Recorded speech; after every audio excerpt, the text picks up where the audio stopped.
இஸ்ரேலுக்குள் புகுந்த ஹம்சா, குவைத்தின் அலி அல் சலேம் தாக்கப்பட்டிருக்கிறது. நெத்தன்யாவினுடைய அரசியல் வாழ்க்கையே முடிப்பதாக சொன்ன ட்ரம்ப், பதறி துடிக்கக்கூடிய நெத்தன்யாகு, பஹ்ரைனுடைய கடற்படை கண்டமாக்கப்பட்டது. தாக்கப்பட்ட மொஃபாக் சால்டி, பதறி துடிக்கும் ஜோர்டான் அப்துல்லா, கடலில் மூழ்கிய அமெரிக்க விமானி, களத்திற்கு வந்த ஈரான் ஆளில்லா விமானம், ஈரானுக்கு கொடுக்கப்பட்ட 3 பில்லியன் USD, பெல்பெஸ்டாவில் ஏற்பட்டிருக்கக்கூடிய கலவரம், இப்படி இன்னைக்கு இன்டர்நேஷனல்ல நடந்திருக்கக்கூடிய பல முக்கியமான செய்திகளை தான் இந்த வீடியோவில் இன்ஷா அல்லாஹ் நம்ம பார்க்க இருக்கிறோம். அதுக்கு முன்னாடி நம்ம பேட்டை டிவி யாரெல்லாம் சப்ஸ்கிரைப் பண்ணாமல் இருக்கீங்களோ அவங்கெல்லாம் சப்ஸ்கிரைப் பண்ணிக்கோங்க. இன்னைக்கு எல்லோரும் பேசிக்கிட்டு இருக்க மிக முக்கியமான செய்தி என்னன்னு சொன்னா, பஹ்ரைனுடைய 5th ஃப்ளீட் அப்படின்னு சொல்ற கடற்படை. ஏற்கனவே நம்ம சொல்லியிருந்தோம், ஜூன் 6ஆம் தேதி இந்த பகுதியை ஈரான் தாக்கியிருந்தாங்க. தொடர்ந்து இன்னைக்கு பார்த்தீங்கன்னா இந்த கடற்படையில தாக்கப்பட்டதை வீடியோவோட இன்னைக்கு ஈரான் கொடுத்துட்டாங்க. ஏன்னா இதுக்கு முன்னாடி கொடுத்தா எதை கொடுத்தாலும் சென்டோம், அதாவது அமெரிக்காவினுடைய சென்டோம் என்கிற ராணுவ அமைப்பு என்ன சொல்றதுன்னா, இல்ல எங்கெல்லாம் அடிக்கவே இல்லை, நாங்க பாதிப்புக்கே இல்லை அப்படின்னு சொல்லிக்கிட்டு இருந்தாங்க. இன்னைக்கு இந்த 5th ஃப்ளீட்டை அடிச்சத வீடியோவோட இன்னைக்கு ஈரான் கொடுத்திருக்காங்க அப்படிங்கிற செய்தி மிக முக்கியமான செய்தியாக சர்வதேச அளவுல பார்க்கப்படுது. காரணம் என்னன்னு சொன்னா, இந்த பகுதியில தான் அமெரிக்கா ஒவ்வொரு நாட்டையும் ஆட்டைய போட்டு அவர் ராணுவ தளவாடத்தை அமைச்சுக்கிட்டு இருக்கான். அதனால இந்த பகுதியை எல்லோரும் உற்று கவனிச்சுக்கிட்டு இருக்காங்க. தொடர்ந்து பார்த்தீங்க சொன்னா, குவைத்தினுடைய அலி அல் சலேம் அப்படின்னு சொல்ற அமெரிக்காவினுடைய மிகப்பெரிய ராணுவ தளவாடம், இங்கதான் MQ-9 ரிப்பேர் ஆளில்லா விமானம் இப்ப ஈரான் அடிச்சிருக்காங்கல்ல, அந்த MQ-9 கிட்டத்தட்ட 40 மில்லியன் USD மதிப்புள்ள அந்த MQ-9 ரிப்பேர் விமானம் நிற்கக்கூடிய பகுதி. அது மட்டும் இல்லாம அங்க F-15 F-16 விமானம் நிற்கக்கூடிய அலி அல் சலேம் அப்படின்னு சொல்ற ஏர்பேஸ். இந்த ஏர்பேஸ் குவைத்தில் இருக்குது. குவைத்துக்கு சொந்தமானது இல்லை. இதான் கேட்டீங்கன்னா காரி துப்புவீங்க. கிட்டத்தட்ட 8 ஏர்பேஸ், அமெரிக்காவினுடைய 8 ஏர்பேஸ். எனக்கு தெரிஞ்ச வகையில குவைத்தை தவிர வேற எங்க இந்த அளவுக்கு அமெரிக்கா கூட வைக்கிற வளைகுடா நாட்டில் கிட்டத்தட்ட கேம்ப் பேட்ரியாட், கேம்ப் வெரிஜினா, அது மாதிரி இந்த அலி அல் சலேம் ஏர்பேஸ், இப்படி கிட்டத்தட்ட 8 ஏர்பேஸ் அங்க நிறுவி பக்கத்து நாடுகளை என்ன பண்றாங்க அப்படின்னு மிரட்டுறதுக்காக அமெரிக்கா வச்சிருந்த இந்த பகுதியில இன்னைக்கு ஈரான் அட்டாக் பண்ணியிருக்காங்க. அட்டாக் பண்ணதுக்கான காரணம் என்ன? நேற்றைய வீடியோல நம்ம சொல்லியிருந்தோம், AH-64 அப்பாச்சி ஹெலிகாப்டர் அடிக்கப்பட்டது அப்படிங்கிற செய்தியை சொன்னோம். அது 2 விதமா நம்ம செய்தியை சொன்னோம். ஒண்ணு என்னன்னா, ஈரான் தான் அடிச்சிருப்பாங்க, இன்னொன்னு என்ன விபத்து அப்படின்னு சொன்னாங்க. விபத்து நம்ம சொன்னதுக்கான காரணம் என்ன? சென்டோம் அப்படி சொன்னாங்க. அடிக்கவே இல்லைங்க உண்மைங்க அப்படி சத்தியம் செஞ்சு சொல்லாத குறையா சொன்னாங்க. அதனாலதான் நான் சொன்னேன், கெட்டவங்களுக்கு இறைவன் கொடுக்கிற தண்டனை மாதிரிடா, நீ என்னதான் சொல்லிக்கிட்டாலும் உங்களுக்கு கொடுக்கிற தண்டனை அப்படின்னு சொல்லியிருந்தோம். ஆனா இன்னைக்கு ட்ரம்ப் சொல்லிட்டார், இல்ல AH-64 இந்த அப்பாச்சி ஹெலிகாப்டரை அடிச்சது ஈரான் தான் அப்படிங்கிற செய்தியை சொல்றாங்க. சொன்னது மட்டும் இல்லாம அடிச்சது எதை வச்சு அடிச்சாங்க இங்க அதான் கவனிக்கணும். ஷாஹித் 136 UAV அந்த ட்ரோன் கிட்டத்தட்ட ஒரு 40,000 USD. ஆனா AH-64 அப்பாச்சி ஹெலிகாப்டர் கிட்டத்தட்ட 50 கோடி ரூபாய்க்கு மேல இருக்கும். அதனுடைய டெக்னாலஜியை பொறுத்து, அதனுடைய பேசிக் வெர்ஷன், அது இல்லாம அதனுடைய ஹை என்ற பொறுத்து அதனுடைய ரேட் மாறுபடுமா. அந்த ஹெலிகாப்டர் அடிச்ச உடனே 2 விமானிகள் அந்த கடல்ல விழுந்திருக்கிறாங்க. விழுந்த உடனே காப்பாத்துறதுக்காக என்ன பண்ணிருக்காங்க வேலையை பாருங்களேன். ஒரு விமானி விழுந்துட்டா காப்பாற்றணுமா இல்லையா? நீங்க பல இடங்கள்ல பார்த்துருக்கலாம். காசா மக்கள் அடிபட்டு விழுந்தவுடனே மக்களை காப்பாத்துறதுக்காக எந்த பகுதியில் குண்டு போடப்படுதோ அந்த பகுதிக்கு ஓடோடி போய் ஹெல்ப் பண்ணுவாங்கங்க. ஆச்சரியத்துல ஆச்சரியம், மறுபடியும் குண்டு போறதுக்கு வாய்ப்பு இருக்கு. அப்படி இருந்து கூட அந்த இடத்துக்கு போய் காசா மக்கள் உதவி பண்ணுவாங்க. நீங்க அதெல்லாம் பார்த்துருப்பீங்க. இந்த இடத்துல என்ன ஆச்சுன்னா, அமெரிக்க கப்பல் என்ன பண்றாங்கன்னா, கடலுக்குள்ள போ பயம். கடல்ல ஏன்னா ஹர்முஸ் ஜலசந்தி ஏற்கனவே அவங்க நிறைய போட்டெல்லாம் வச்சிருக்கிறாங்க. அதனால ஆளில்லா ஒரு போட் அமைச்சிருக்கிறாங்க. அந்த போட்ல போனவுடனே உயிருக்கு போராடிக்கிட்டு இருந்த அந்த 2 விமானிய காப்பாத்தி கூட்டிட்டு வந்தவுடனே இன்னைக்கு ட்ரம்ப்புக்கு அப்படி தலை மேல ஏறிடுச்சு கோபம். ஏறுனா தொடர்ந்து பல இடங்கள் ஈரான் நம்ம அடியே வாங்கல அப்படி நம்ம சொல்லவே மாட்டோம் அப்படின்னு சொல்லியிருந்தோம். அதே மாதிரி ஈரானுடைய பல இடங்கள் இன்னைக்கு அடிக்கப்பட்டிருக்கு. பார்த்தீங்கன்னு சொன்னா, ஈரானுடைய பந்தர் அப்பாஸ், இதுவும் அந்த கடலோர பகுதியில் இருக்கக்கூடிய இதுதான் பந்தர் அப்பாஸ். அதே மாதிரி கோஷம் தீவு, அதே மாதிரி ஐஸ்க், இது மாதிரியான தீவுகள்லாம் இவங்களுடைய ரேடாரு. அது மட்டும் இல்லாமல் இந்த ட்ரோன்கள் வைக்கிற இடம், அப்புறம் வான் பாதுகாப்பினுடைய கட்டளை மையங்கள், அதை கமாண்டா பண்றது, ஆர்டர் பண்றது, இது மாதிரியான இடங்கள் பல இடங்கள்ல அமெரிக்கா தொடர்ந்து அடிக்கிறான். நேற்று இரவு முழுவதும் இந்த அட்டாக் நடைபெற்றிருக்கு. பார்த்தீங்கன்னு சொன்னா இதன் காரணமா ஈரானுடைய பல பகுதிகள் பாதிப்புக்குள்ளாயிருக்கு. குறிப்பா பார்த்தீங்கன்னு சொன்னா அங்க இருக்கக்கூடிய ஒரு பகுதியை சொன்னாங்க, பெமானி அப்படிங்கிற பகுதியும் குஸ்டாக் அப்படிங்கிற இந்த 2 பகுதியிலையும் நீர் அணை, அதாவது என்னன்னுங்க, இதை வந்து மக்களுக்கு தேவையான அந்த நீர்லாம் இருக்கணும்ல, நீராங்க இன்னைக்கு நம்ம இருக்கக்கூடிய பகுதிகள்லாம் நீங்க பரவல அந்த நீர் அணைகள் கட்டி வைக்கப்பட்டு அது மூலம் மக்களுக்கு நீர் கொடுப்பாங்கல்ல, தண்ணீர் கொடுப்பாங்கல்ல, அந்த தண்ணீரை போய் இன்னைக்கு அடிச்சிருக்காங்க. இந்த 2 பகுதியில பெமானி குஸ்டாக் இந்த 2 பகுதியிலும் மக்கள் தண்ணீர் குடிக்கிறதுக்கு இல்லாத ஒரு சூழ்நிலை ஏற்பட்டிருக்கு. இதெல்லாம் ஈரான்ல இந்த பாதிப்பு ஏற்பட்டிருக்கு. இந்த ஈரான்ல இந்த பாதிப்பெல்லாம் ஏற்பட்டது முதல்ல AH-64 அந்த ஹெலிகாப்டர் அட்டாக் பண்ணப்படுது. பதிலுக்கு என்ன பண்றான்னா அமெரிக்கா இந்த பகுதிகள், இப்ப நான் சொன்ன பகுதிகள் எல்லாம் பதிலுக்கு அடிக்கப்படுது. பந்தர் அப்பாஸ், கோஷம் தீவு, அதே மாதிரி பொமேனி, இந்த பகுதியெல்லாம் அடிக்கப்படுது. அடிக்கப்பட்ட ஒண்ணுதான் இன்னைக்கு ஈரான் பார்த்தீங்கன்னு சொன்னா குவைத், பஹ்ரைன் போன்ற பகுதிகளில் அடிச்சது மட்டும் இல்லாம குறிப்பா வந்து இதுல கவனிக்க வேண்டிய ஒரு செய்தி, நீங்க இந்த செய்தியை நீங்க பிப்ரவரி 27 நீங்க பார்க்கலாம் நான் நினைக்கிறேன். அதாவது ஜோர்டானுடைய முஃபாக் அல் சால்தி அப்படின்னு சொல்ற ஒரு விமான நிலையம். இந்த விமான நிலையத்துல F-35 விமானத்தினுடைய கோட்டை அங்கதான் இருக்குது. அது மட்டும் இல்லாம நிறைய அமெரிக்காவினுடைய ராணுவ தளவாடங்கள் அங்கதான் இருக்குதான். ஜோர்டான்லயே ஆட்டை போட்டு வச்சிருக்காங்க.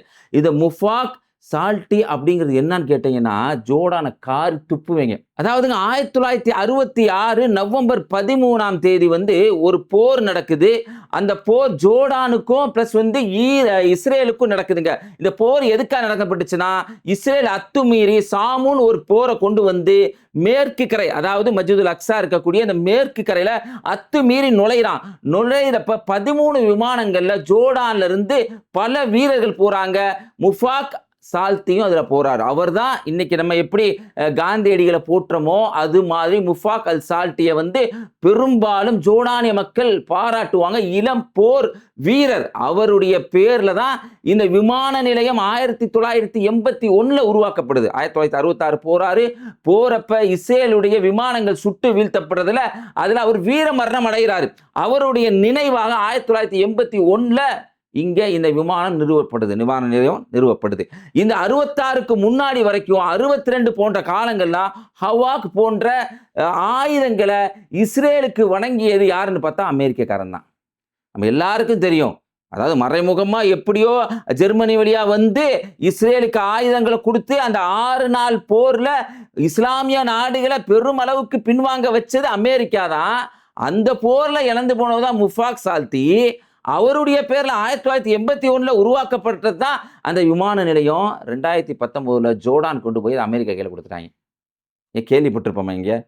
தன் நாட்டு போர் வீரரை, தன் நாட்டினுடைய தேச பிதாமா இருக்கிறவரை கொண்டுட்டாங்க. கொண்டவன் கையிலேயே கொண்டு போய் விமான நிலையத்தை ஒப்படைச்சிட்டாங்க. அந்த விமான நிலையத்தில் பார்த்தீங்கன்னு சொன்னால் இன்னைக்கு இந்த F-35 அதோடைய நிற்கிறதுக்கான இடங்கள், அது மட்டும் இல்லை ராணுவத்தினுடைய MQ-9 ரிப்பேர் ட்ரோன் எல்லாத்தையும் வச்சிருக்காங்க. வழக்கத்துக்கு மாற்றமாக நீங்கள் கவனிச்சு பார்த்தீங்கன்னா பெரும்பாலும் சவுதி அட்டாக் பண்ணுவாங்க, கத்தார் அட்டாக் பண்ணுவாங்க, UAE இப்போ ஈரான் தொடுறதில்ல. காரணம் பொருளாதாரங்கிறத முன்னாடி வீடியோ நம்ம சொல்லியிருந்தோம். இன்னைக்கு ஜோர்டான் அடிச்சிருக்காங்க.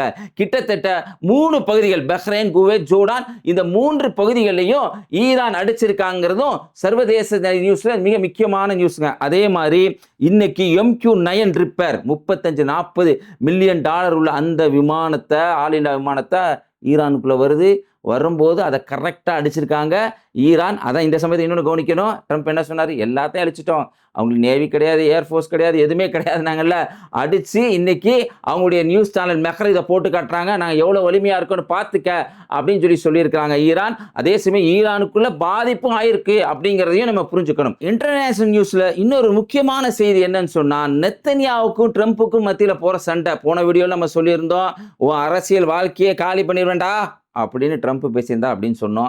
பல பேருக்கு அது எதிர்மறையாக கூட கமெண்ட்ஸில் கருத்து தெரிவிச்சிங்க. அது கருத்துக்கு நியாயமான விளக்கங்கள் நம்ம இப்போ சொல்கிறோம். ட்ரம்ப் இப்போ பேசிக்கு எடுத்து பாருங்கள். ட்ரம்ப் என்ன சொல்கிறாருன்னு சொன்னால், கேள்வி கேட்குறாங்க நிருபர்கள்லாம், கான் நியூஸ் போன்றவர்கள்லாம் கேள்வி கேட்குறாங்க. என்ன இப்படி நீங்கள் ட்ரம்ப் வந்து நீங்கள் இப்படி பேசிட்டீங்களே, நெத்தன்யா மறுபடியும் இஸ்ரேலில் ஆட்சிக்கு வருவாரா அப்படி இப்படின்னு கேட்டப்ப, அவர் வந்து ஒரு போர் அதிபர், நானும் ஒரு போர் அதிபர், ஆனால் அவர் வருவார் அப்படிங்கிறது என்னால் உறுதியாக சொல்ல முடியாது.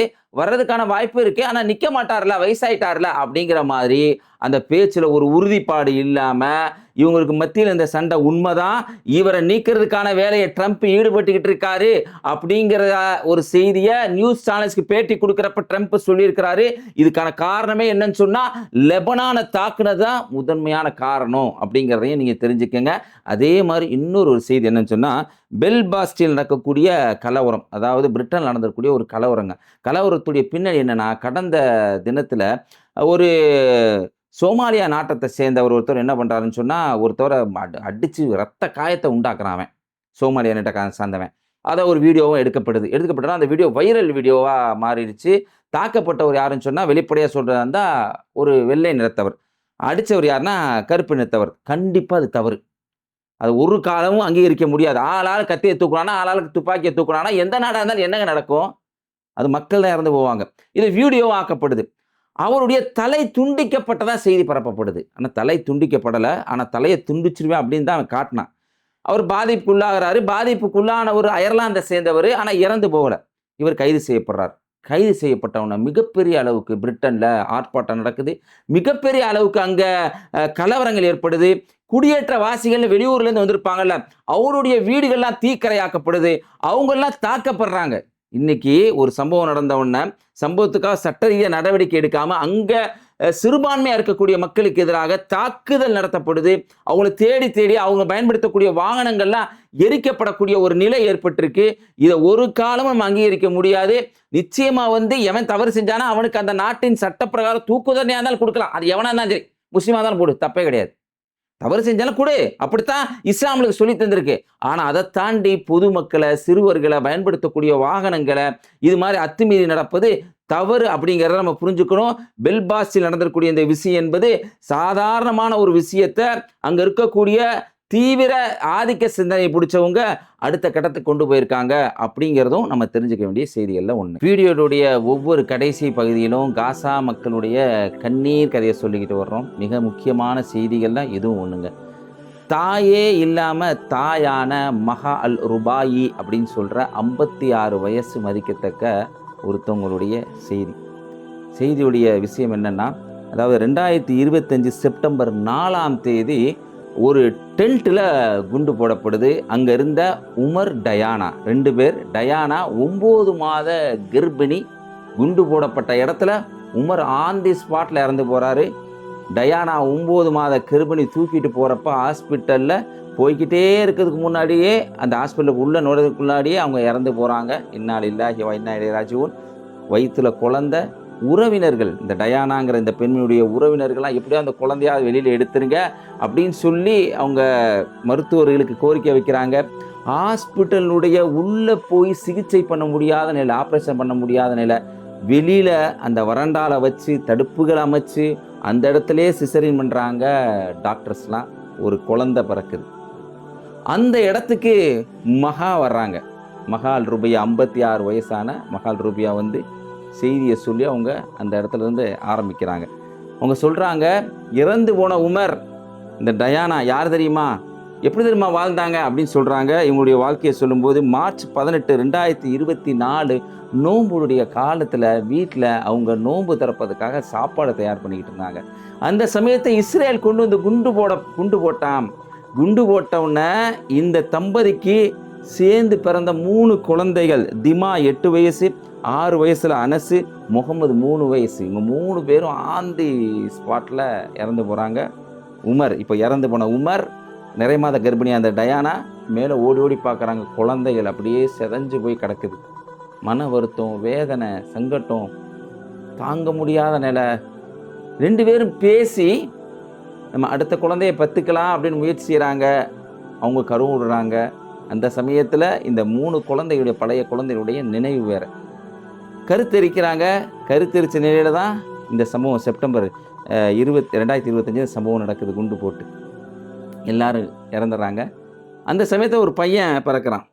அந்த பையனுடைய பேரை அங்கே வந்திருக்கக்கூடிய தாய் சொல்கிறாங்க, அந்த மகா சொல்கிறாங்க, அந்த பையனுக்கு நான் ஹம்சான்னு பேர் வைக்கிறேன். வச்சுட்டு அவங்க சொல்கிறாங்க, இந்த பையனுடைய தகப்பன் உமர் இறந்து போனான்ல, அவனும் ஒரு அனாதைங்கிறாங்க.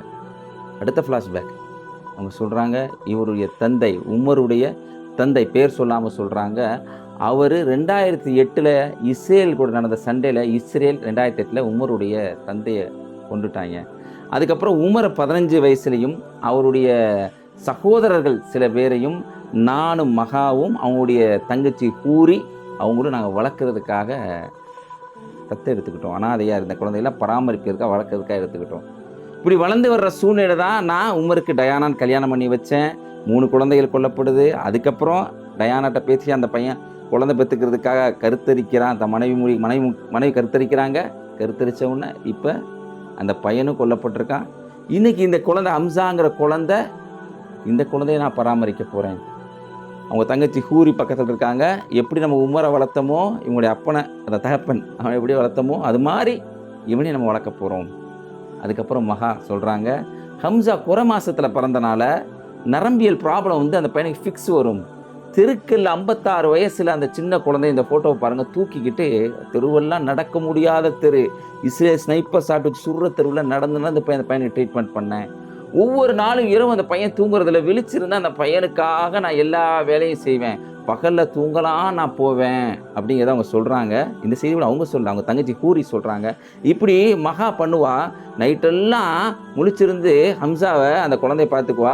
பகலில் தூங்க போகலான்னு நினைக்கிறப்ப அந்த குழந்தையுடைய முகத்தை பார்க்குறப்ப தாய் தகப்பனை இழந்த அந்த குழந்தை விளையாட்டுக்காக என்னை பார்த்து ஏங்குன்னு சொல்லி தூக்கத்தை மறந்து கூட, தூக்கத்தை விட்டுட்டு கூட அந்த முதுமையில் அந்த ஹம்சாங்க அந்த குழந்தை எடுத்து வளர்த்துக்கிட்டு கஷ்டப்பட்டு என்னுடைய தூக்கத்தை மடக்கிக் கொள்கிறேன். ஏன்னா அந்த பையன் முன்னாடி இந்த பையனுடைய தகப்பன் எப்படி உமர் ஒரு அனாதையோ அது மாதிரி இவனும் ஒரு அனாதை அப்படின்னு சொல்லி அந்த குழந்தையை நான் பராமரிக்கிறேன் அப்படின்னு சொல்கிறாங்க. சொல்லிவிட்டு அவங்க சொல்கிறாங்க, மக்களுக்கெல்லாம் வைக்கிற கோரிக்கை என்னென்னா, அது அல்ஜசீரா அந்த பேட்டியை கொடுத்துட்டு, இந்த பையன் உயிரோடு வாழ்கிற வரைக்கும் இறைவன் எனக்கு வாழ்நாளை நீட்டிக்கணும், நன்மை செய்கிறதுக்காக. என்ன மாதிரியான சிந்தனை பாருங்கள், நீட்டிக்கணும். அதே மாதிரி இவனுக்கு கல்யாணம் ஆகிட்டா அதுக்கப்புறம் இவனுக்கு ஒரு துணை வந்துடும், நான் நிம்மதியாகிடுவேன், அதுக்கப்புறம் என்னுடைய வாழ்வு எப்படி இருந்தாலும் பரவாயில்லன்னு சொல்லி இதுக்காக பிரார்த்தனை செய்ய சொல்கிறாங்க. உண்மையிலேயே மகா ருபையா அவங்களுக்காகவும் அவங்களுடைய சகோதரி ஹூரிக்காகவும் ஒவ்வொருத்தவனும் துவா செய்ய கடமையே பட்டிருக்காங்க. மறந்துடாமல் அடுத்து வரக்கூடிய எந்த தொழுகையிலையும் காசா மக்களுக்காகவும் மகா அவர்களுடைய வாழ்நாளுக்கான ஒவ்வொருத்தரும் துவா செய்யணும். இந்த வீடியோவை பற்றி உங்களுடைய கருத்தை கமெண்ட்டில் பதிவு செய்யுங்க. இந்த வீடியோ உங்கள் நண்பருக்கு அதிகமாக ஷேர் செய்யுங்க. தொடர்ந்து இணைந்திருப்போம். அஸ்ஸலாமு அலைக்கும்.